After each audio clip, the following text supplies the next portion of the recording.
Thank you for turning to 10, your news leader. 10 News Conference with Gene Valicenti continues right now. It's the record. He is a party animal. He represents the Democratic Party more than he represents the people of Rhode Island and the people of the United States. The other thing for merit, he voted on very few bills in his 2 years as Congress. I mean, you have to show up and do your job. Well, that's Stephen Corvey, the Republican running for Congress in the 2nd Congressional District in Rhode Island.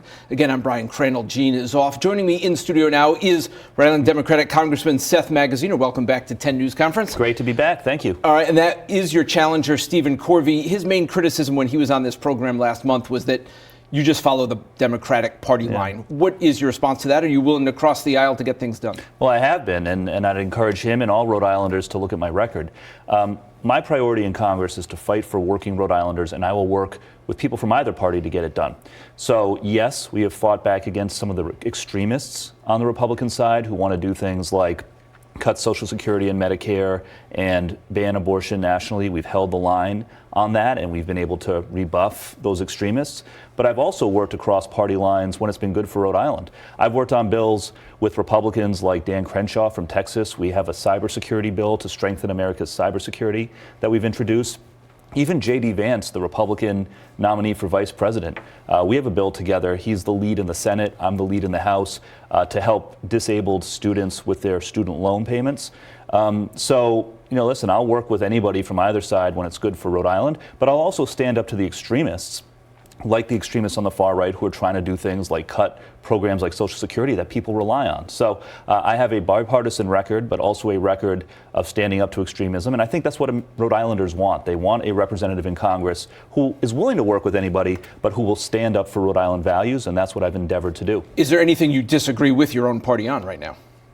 Sure. I mean, listen, I've been a strong supporter on the Homeland Security Committee of having better border safety, border security. I'm a member of the Homeland Security Committee. I went down to the southern border, met with Border Patrol on the ground, and I've supported more funding, more resources, more personnel at the border so that we can do things like stop the flow of fentanyl into the country. Not everyone in my party agrees with that, but I will break with my party when it is the right thing to do for Rhode Island. So you think the border needs to be tightened up more? Yeah, absolutely. Absolutely. And again, as a member of the Homeland Security Committee, I've seen that firsthand. I went down to Texas. I went to the border myself. I've participated in probably 20 hearings on the Homeland Security Committee, and I understand that we need to have the resources, the personnel, the technology, to have a system that is safe and fair and orderly.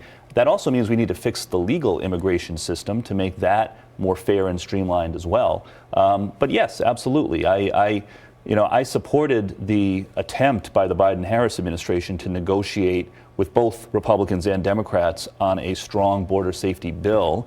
Unfortunately, President Trump and his allies came in and blew up that deal because the former president, President Trump, preferred to have chaos, preferred to have a problem to run on instead of a solution. That was frustrating.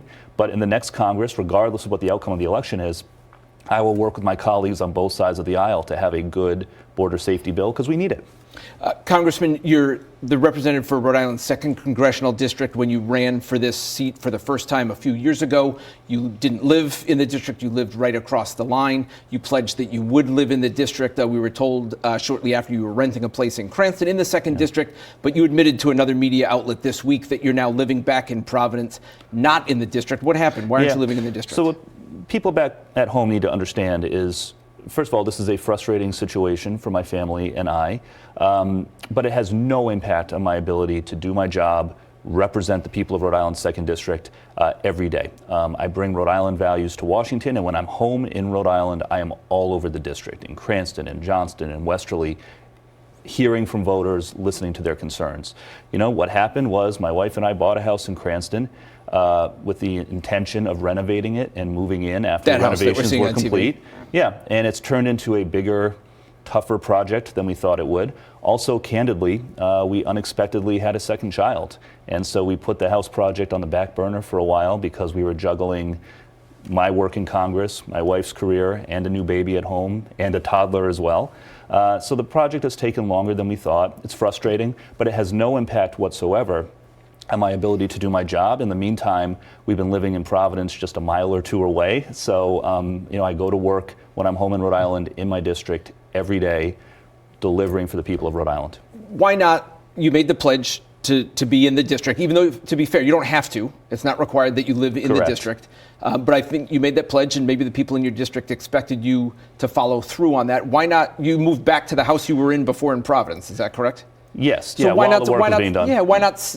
While you were renting in Cranston, why not sell that house? Then you bought a house in Cranston. Yeah, so we were renting in Cranston, and the owner of the place we were renting wanted another 12 months on the lease. We didn't think that the renovation would take that long at the time. So again, it's a frustrating situation, but life happens. The project has been taking longer than we thought. We had a kid, which has been a blessing, another kid, which has been a blessing for our family, but has made for a busy couple years. And so it does not impact my ability to do my job one way or another. In Providence, I live just a mile away from the district line, so it has no impact on my ability to show up every day and deliver for my constituents. It's been over a year, right, since you bought the house in Cranston, but you haven't started any work there. Is it still your intention to renovate and move into that house in Cranston in the district? It's still our intention, yeah. All right, and do you think it's at all disingenuous what's happened here to promise that you're going to move and then move back? I understand circumstances happen, but what do you say to the voters who are questioning you pledged and then you moved back to where you were before? What I say, first of all, is it's a frustrating situation for us, but life happens, right? Life happens. I think anyone who's done a big home project knows that sometimes it takes longer than you thought it would. And also, again, we unexpectedly had a kid, which has been great. But has impacted our bandwidth. And I wanted to prioritize doing my job as a member of Congress and being there for my family. And so we had to put the house project on the back burner. And, that's life. Life happens.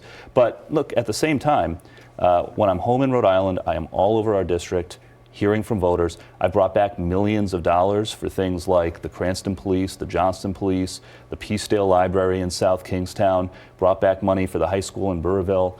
So I've been delivering for the district. Living a mile or two away in Providence for a while does not impact my ability to do that at all. And I think that the average person understands that. Just finally, do you have a timeline and when you hope to get started and move there? After our experience from the last year, I've learned not to try to predict what the timeline of the home renovations are going to be. All right, and moving on to the issues. You mentioned bringing funding back to Rhode Island. We started this show with recent reporting on the Washington Bridge. There's been a lot of federal money that the delegation and the governor have advocated for to bring in for the project, but it keeps getting pushed back now. There really is no timeline, so to speak, or a cost. What do you think about what's happening? Because you're being asked to try to rope in some of that money to help pay for it. Yeah, I mean, the Washington Bridge closure is incredibly frustrating for all Rhode Islanders and has hurt our economy, hurt our quality of life. Our job in the federal delegation, our job as representatives from Rhode Island to the Congress, is to bring back as much federal money as we can to replace the bridge as quickly as possible. And we've had a lot of success in that. So along with my colleagues in the delegation, Senators Reid and Whitehouse and Representative Amo, we have now secured more than $220 million, almost $250 million, to help replace the bridge. We're going to continue to fight for more funding. I think like all Rhode Islanders, we wish that the project was moving along faster, but our job in the federal delegation in Congress is to bring back as much federal money as we can to support the project, and we've had a lot of success so far in doing just that. Do you have any frustration or critique of how the state, the governor, the DOT are managing the situation? I'm not going to be an armchair quarterback, but I think like all Rhode Islanders, I would like to see the project move as quickly as possible. All right, we'll end our first segment with you there. We'll be right back with more from Congressman Seth Magaziner. Be right back on 10 News Conference.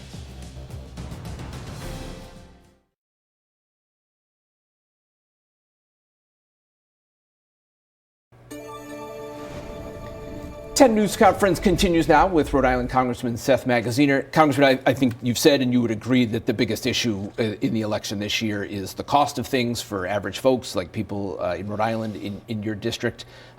What do you think needs to be done to bring down costs? Home costs, it's expensive to buy. Interest rates are still high. What can you do? A lot of Republicans blame your party for this. Yeah, well, this is the number one issue that I hear about from Rhode Islanders, for sure. The cost of living in Rhode Island and across the country is too high. And we've made some progress The cost of gas in Rhode Island is now back down below $3 a gallon. Stop and Shop just announced that they're lowering the prices of 300 food items, but the costs of living generally is still too high. So there's a few things that I am focused on in Congress. Number one is making sure that we have strong federal oversight of potential price gouging and monopolistic behavior by big companies. When industries become too consolidated, and instead of having a whole lot of little independent grocery stores and companies, and you have big monoliths like Amazon and Walmart, that makes it easier for those big companies to ratchet up prices when there's not as much competition. So having strong enforcement on things like antitrust and going after price gouging is something the federal government frankly hasn't done enough of over the last generation, and we need to see a renewed focus on that. Second, make more stuff in America again. One of the reasons that we've had price spikes in things like food is that we rely on unstable parts of the world, in Asia, in Europe, in Africa, and South America, to supply a lot of our food and a lot of our goods. And if we can make more in America again, we will be protected from price shocks when bad things happen elsewhere in the world. Finally, in the healthcare space, again, some progress has been made. President Biden, Vice President Harris, and congressional Democrats passed the law that is allowing Medicare to negotiate with the drug companies, and prices are going to come down on some of the most used prescriptions for seniors starting on January 1st. But what I would like to see happen in the next Congress is us to expand on that, expand drug price negotiations, not just for seniors, but for everybody, and really focus on that. So progress has been made, but prices are still too high. And it is my number one focus because it is the number one thing that I hear from Rhode Islanders. But I'm sure you've heard this before, going back years now, is the Republicans will blame the Democratic Party for flooding the economy with too much money in the wake of the pandemic. And that's what did it. And I know your party says it's price gouging in big companies, but what's your response to that criticism that this was a policy thing? Well, I mean, Republicans are always going to blame Democrats for everything. That's politics, right? And they were spending money very freely under the Trump administration as well. But I think the difference is that for some reason, the Republican Party right now is afraid to talk about the fact that the oil and gas producers made $100 billion of profits last year when Rhode Islanders were paying record prices at the gas pumps. $100 billion in profits. That is hundreds of dollars out of the pockets of every man, woman, and child in this country that went not to the salaries of workers at the oil companies, but to their profits. Hundreds of dollars per person per year. My Republican colleagues don't want to talk about that kind of thing because they are cashing in campaign donations from those same companies, right? And the same is true, I think, if you look at it in other industries as well. When you don't have enough competition in the market, the companies that dominate are able to jack up their prices. And Teddy Roosevelt understood this over 100 years ago. The federal government used to be very active in making sure that there was competition in the market and that companies weren't able to take advantage of people. I'm a capitalist. I believe that companies have a right to make money. But when the oil companies are making $100 billion a year and gas was at the time at $4 or $5 a gallon, that's just wrong. And I think people understand that. We're willing to talk about it on the Democratic side. The Republican Party still is not. Wanted to hit a few more topics in the few minutes that we have. The war in the Middle East, Israel's war on Hamas, and to some extent Hezbollah. Israel claims this week that they killed a top Hamas leader who was behind the horrific terrorist attack last October 7th that started this. At what point do you think Israel should stand down? Well, first of all, it is very welcome news that Yahya Sinwar, the leader of Hamas, who orchestrated the terrible terror attacks on October 7th of last year, has been eliminated. There were 1,200 people killed on that day, including more than 40 Americans. There were still over 100 people being held hostage, and it plunged the whole region into a terrible conflict. And by the way, he was also terrible for the Palestinian people as well. A lot of Palestinians were killed for not being loyal to Hamas. So that's welcome news. I have been calling for a negotiated ceasefire for months now because while I believe it is vitally important that Israel be a safe space for people of the Jewish faith to live free from violence and free from threats, and that Israel have a right to defend itself, that we need to get back to a peaceful process toward a two-state solution, because the Palestinian people also deserve to be able to live in peace and security as well. Should the U.S. and Congress keep supplying military aid to Israel? When should that stop? Is Israel doing enough to not indiscriminately kill civilians? So again, I've been very vocal about the fact that I think Israel should be more targeted in its efforts to take out Hamas and to eliminate the threat from Hezbollah as well, that they should take a more targeted approach that avoids civilian casualties to the extent possible. But the reality for Israel is that Iran, as recently as a couple weeks ago, was launching hundreds of missiles and drones toward Israel. And in that context, we need to help the people of Israel defend themselves. And so, yes, I think we need to do everything we can to encourage a peaceful and quick resolution to the conflict. We need to impress upon Israel the importance of a targeted approach to avoid unnecessary civilian casualties. But we also have to recognize Israel's right to defend itself against Iran and its proxies. I just wanted to quickly wrap up on the presidential race, because that's the big thing coming up in just a few weeks now. Is your party's nominee, Vice President Kamala Harris, do you think doing a good enough job making her case, your party's case, since she's stepped in for President Biden here in the final stretches? I think she's done a phenomenal job, and I think that she's going to make a phenomenal president. She has released a series of plans to help middle-class families like the one that she grew up in, to make housing more affordable, to create opportunity. She's focused on the future. We all know that Donald Trump only ever focuses on himself and his own selfish needs. And so I think that she's drawn that contrast well. I think that she has really brought a lot of energy into the campaign, and I'm feeling very hopeful that she'll have a good victory in just a few weeks. Yeah, do you think she's going to win? I do. What is your concern if she doesn't? Oh my gosh. Sorry, in 30 seconds, I'm sorry. I asked you that one right at the end. My concern is that, I could say a lot of negative things about Donald Trump, but one thing I will say about him is that he usually says what he means. And when he says he wants to act like a dictator on day one, punish his political enemies, he means it. And that is bad for our democracy, and it's bad for our economy as well. Kamala Harris represents a forward-looking vision. She's focused on the future. She's focused on fighting for middle-class families like the families she grew up in.